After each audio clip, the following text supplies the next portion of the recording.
ஜம்சம் கிணற்றின் மறு உருவாக்கம்.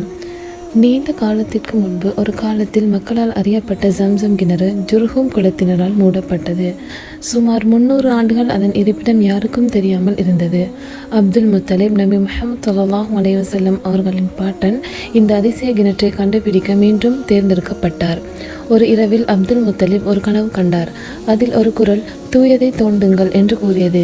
குழப்பமடைந்த அவர் தூயது என்றால் என்ன என்று கேட்டார். ஆனால் பதில் எதுவும் கிடைக்கவில்லை. அடுத்த இரவும் அதே குரல் மீண்டும் வந்தது. மதிப்புமிக்கதை தோண்டுங்கள் என்று கூறியது. மீண்டும் அவர் விளக்கம் கேட்டார். ஆனால் பதில் எதுவும் இல்லை.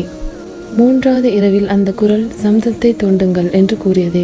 இந்த முறை ஜம்சம் என்றால் என்ன என்று அவர் கேட்டபோது குரல் பதிலளித்தது. அது ஒருபோதும் வற்றாத குறையாது. அது யாத்திரைகளுக்கு நீரை வழங்கும். அது கழிவும் இரத்தமும் உள்ள இடத்தில் இருக்கும். வெள்ளை காலுடைய காகத்தின் அருகிலும் எறும்புகளின் குறி அருகிலும் இருக்கும். அடுத்த நாள் அப்துல் முத்தலிப் காபா அருகே சென்றார். அவர் தனது கனவில் கண்ட அடையாளங்களை அங்கு கண்டார். ஒட்டகத்தின் கழிவும் இரத்தமும் தரையில் இருந்தது. அருகில் வெள்ளை காலுடைய காகம் இருந்தது. மேலும் எறும்புகளின் கூட்டமும் இருந்தது. இதுவே கிணற்றின் இடம் என்று உணர்ந்த அவர் தனது மகன் ஹாரிதை அழைத்து தோண்டத் தொடங்கினார். அவர்கள் வேலை செய்த போது மக்கள் அங்கு கூடி அவரின் செயல்களை எதிர்த்து கேள்வி எழுப்பினர். இருந்தாலும் அப்துல் முத்தலிப் தன் முயற்சியை நிறுத்தவில்லை. பல முயற்சிகளுக்கு பிறகு அவர் நிலத்தை தாக்கிய போது நீர் பாயத் தொடங்கியது. மிகுந்த மகிழ்ச்சியுடன் அவர் அல்லாஹ்வை புகழ்ந்தார். அதை பார்த்த மக்கள் அனைவரும் ஆச்சரியம் அடைந்தனர்.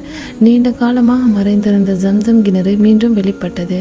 காபா அருகிலுள்ள இந்த புனித கிணறு யாத்திரிகளுக்கு ஆசீர்வாதத்தின் ஆதாரமாக இருந்து இன்றளவிலும் தொடர்கிறது.